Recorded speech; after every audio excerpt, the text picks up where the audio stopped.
Today I'm going to show you how to convert a horizontal video to a vertical video in Adobe Premiere Pro CC 2019. Social media is integrating more vertical video into marketing and advertising, and it's becoming increasingly important that content producers have the ability to work with both horizontal video and vertical video. While you can film a video in vertical format using a DSLR and rotate the video later, it's more practical for a DSLR to be recorded in a horizontal format and then just converted to vertical, as you can use that video for multiple purposes, including the vertical video that you're trying to create. Today, vertical video is used in various social media platforms like Instagram stories, Facebook stories, Snapchat, TikTok, and everyday mobile device marketing. So let's get started.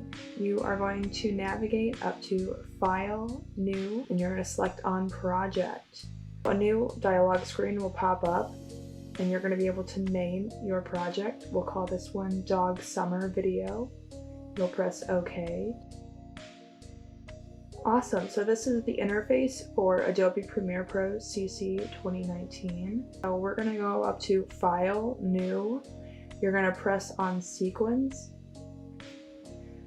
and then this dialog box will open. This is a screenshot of all of the settings that you need in order to effectively create your social media content for a vertical format on platforms like Instagram Stories, Instagram TV. So you're going to want to ensure you have a 1080 pixel wide video, as most mobile devices have 1080 wide ratio. You'll want to ensure that you have a 1920 pixel high. The overall video ratio is 9:16, which is relatively standard for video creation. You want to ensure your sample rate is 48,000. You also want to ensure your video preview is 1080 wide by 1920, the same as your ratio you typed in above. Your file format, you'll want to ensure that's a GoPro Cineform 10-bit.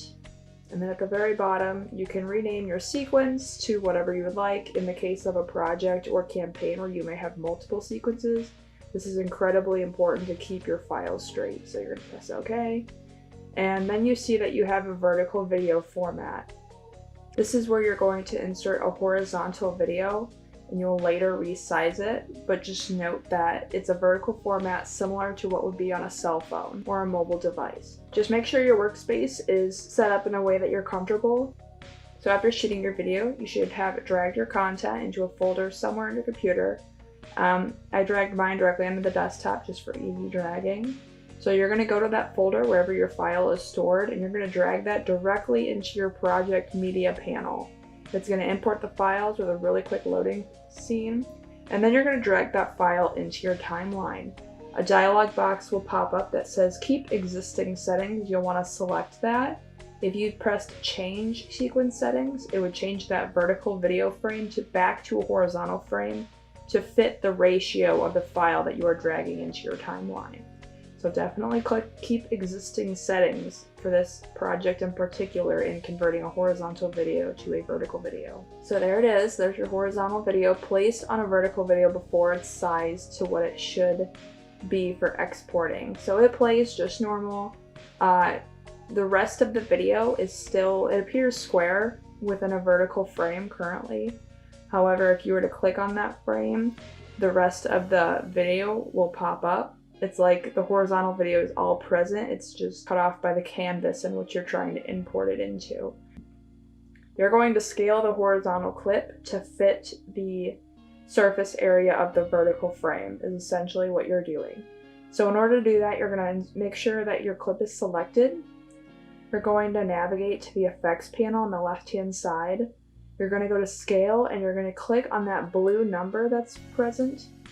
You're going to click and drag it to the left or right, depending on what you're trying to do. In this case, we're going to drag it to the left to size it larger.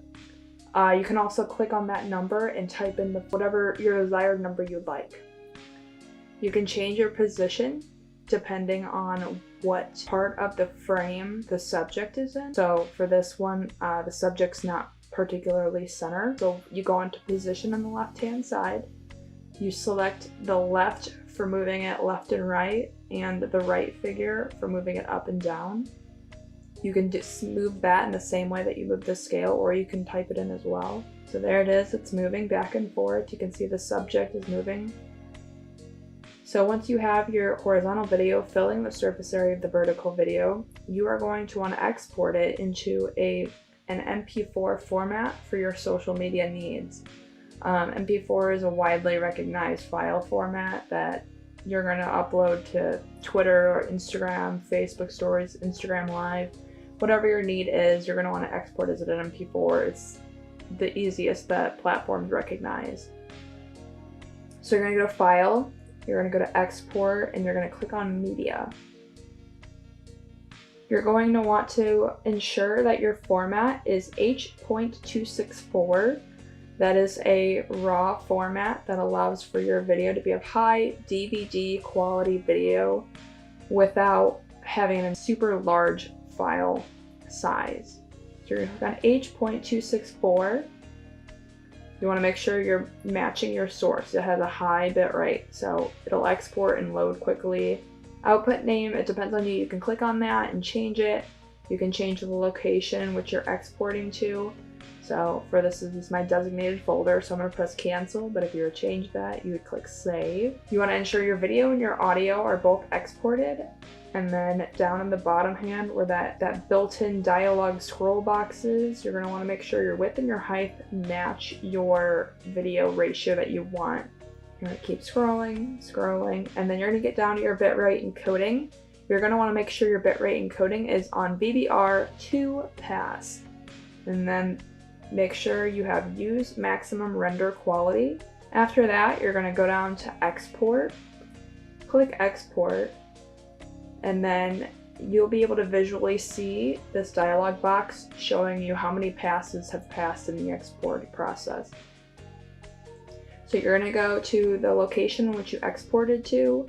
You're going to click on the video that you just exported, and you'll notice that now it's in a vertical format. It's 1920 pixels high by 1080 pixels wide, and this is really standard for mobile devices, and you'll be able to export it directly to your phone. If you're on an iMac, you can use AirDrop to drag the file directly to your phone. You can upload it to sources like Google Drive and then re-download it to your phone. Whatever method you use to get a file from your computer to your phone, you'll use that. And then you'll have that raw video file on your phone in which you will upload to whatever social media platform you're utilizing.